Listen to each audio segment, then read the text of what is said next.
Good day, this is JNN Weekday News. I'm Lafayne Wigan. Here now are the top stories. The National Solid Waste Management Authority NSWMA is to receive $140 million to address the garbage backlog in the corporate area and St. Catherine. Executive Director of the NSWMA, Jennifer Edwards, yesterday said the agency is facing a crisis. The NSWMA says it urgently needs $5 billion to properly address the garbage and resource problems afflicting the agency. Local Government Minister Noel Arscott stated this morning that the Finance Ministry will make the allocation over 3 months starting this month. He says an amount has been budgeted from the $140 million to repair some of the NSWMA trucks which are out of service. Thousands of Jamaicans will soon be able to have minor crimes expunged from their records. This with the passing of the Criminal Records Rehabilitation of Offenders Act in the House of Representatives yesterday. Minister of National Security Peter Bunting, who piloted the bill, noted that it relates to crimes that carry conviction of under 5 years, the vast majority being illegal possession of small quantities of ganja. He described the passage of the bill as a critical piece of social engineering. He stressed, however, that the ganja export will not be tolerated. The whole issue of trafficking, dealing, export of ganja for non-medicinal or other purposes, that is not on the table at this time. I just want to make it very clear. The police will still be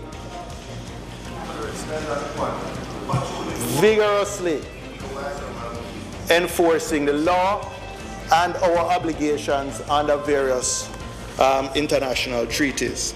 The bill was supported by both sides of the House and was passed without amendment. Meanwhile, the debate on state financing of political parties commenced in the House of Representatives yesterday, with recommendations of financial transparency being central to the proposal. This, however, did nothing to soothe the held position of Member of Parliament for Northwest St. Catherine, Everald Warmington. I don't see how we're going to ask the poor taxpayers of this country again coming to ask them to finance political parties and political campaigns. If a party can't finance itself, you should fold. If a constituency cannot afford the financing, that person in charge should leave. But we should not ask the taxpayers to fit these bills.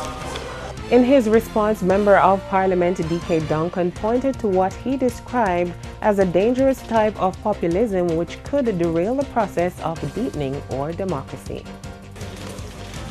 Providing for poor people is not just a little more bread, a little more butter.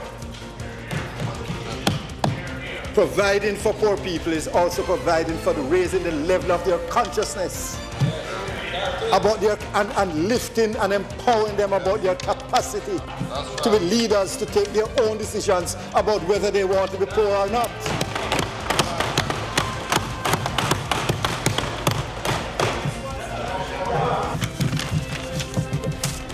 And that's part of the reason why I make the comments about our evolving democracy.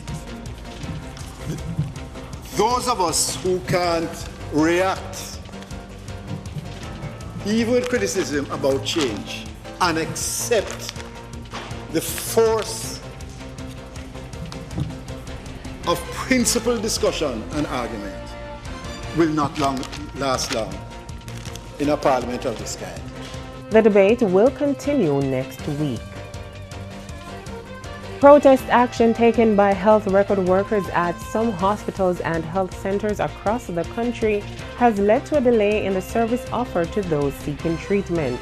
The industrial action that began at 8 a.m. today has had an impact on primary and secondary care hospitals and health centers in the Southeast Regional Health Authority. The affected institutions are Bustamante Hospital for Children, Kingston Public and Victoria Jubilee Hospitals, and some health centers. Health record workers are responsible for registering patients, scheduling appointments, and maintaining medical records. General Secretary for the Union of Technical, Administrative, and Supervisory Personnel, UTAS, St. Patrice Ennis, says the workers are reportedly upset about not being provided with the tools to do their jobs. In sports, the Jamaica Volleyball Association is now without a president following Steve Brown's resignation halfway through his two-year term. Brown confirmed his departure to her sister station today, citing personal reasons for his decision, which took effect on Monday, September 29. And in sports, the Jamaica Volleyball Association is now without a president following Steve Brown's resignation halfway through his two-year term. Brown confirmed his departure to our sister station today, citing personal reasons for his decision, which took effect on Monday, September 29. General Secretary Tracy Ann Bonner will lead the association until a new president is elected. While the next voting AGM is not scheduled until 2015, immediate past President Major Warrington Dixon disclosed that the Constitution allows for an election at this year's AGM, which is scheduled for October 13. Major Dixon stated, however, that he will not be seeking office, although he served for 2 previous terms. And those were the headlines for this hour. You can watch or live stream at JamaicanNewsNetwork.com. I'm Lafayne Wigan, and this is JNN News Worth Watching.